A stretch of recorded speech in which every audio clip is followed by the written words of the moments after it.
Hi, friends. It's Pastor Jim Hollister from First Congregational Sheboygan. Julia and I are thinking we'd like to send out these short devotional videos once or twice a week, perhaps on Tuesdays and Thursdays. So this is the first one. I think Julia will try to do one a little later this week. We hope you appreciate them. We don't want you watching just Amazon Prime and Netflix, and God knows what else, at home.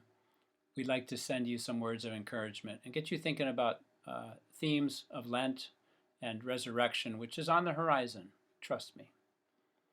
So I'm working on a sermon for Sunday and going to try to have it ready before, maybe by Thursday night, to record it so we can have it ready to launch on Sunday morning. So the texts for this Sunday, the fifth Sunday in Lent, are Ezekiel 37, which is the valley of dry bones, and John chapter 11, which is Jesus' raising of Lazarus.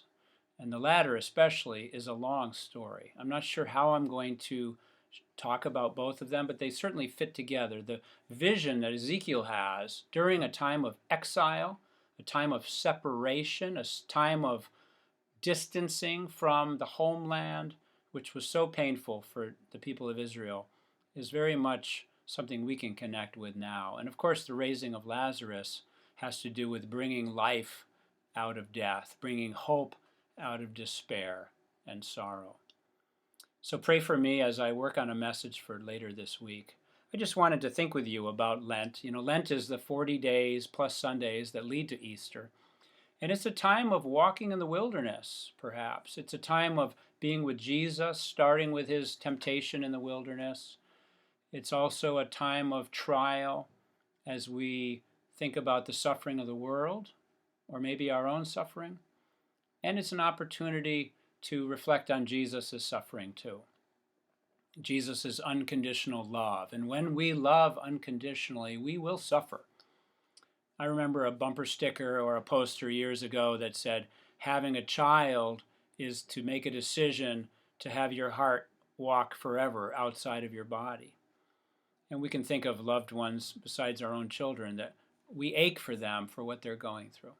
Anyway, Lent is a time of trial and maybe temptation, lonely walk perhaps as we follow Jesus, either alongside him or at a distance behind, as he makes his way toward the cross and the Passion Week that's coming up. We can also remember and have empathy for others who are going through these tough times as we reflect on Jesus' passion as well.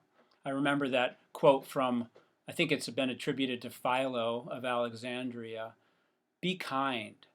Everyone you meet is fighting a great battle." So the image of battle is interesting. We have a lot of battle imagery, war imagery in the media now, where a president calls himself a wartime president, and we certainly are fighting. We're fighting a war. Our hospitals, our nurses, doctors, attendants in the front lines of healthcare are fighting. And when we fight, we have to realize it is exhausting. It's exhausting to fight. So we need each other to hold each other up. We need resources. We need supplies and reinforcements because we are fighting. But we also need to discern when to let go. And this gets back to that serenity prayer, right? God, give me the serenity to accept what I must accept, the courage to fight for what I should fight for, and the wisdom to know which is which. We need to discern when to surrender. Maybe you don't like the word surrender, so substitute maybe release. When to release, when to let go.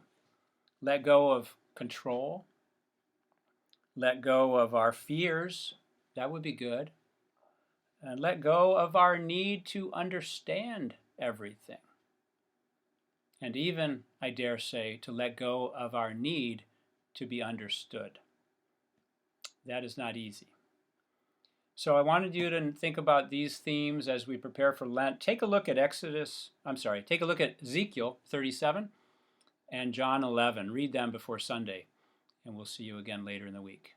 Thanks. Peace.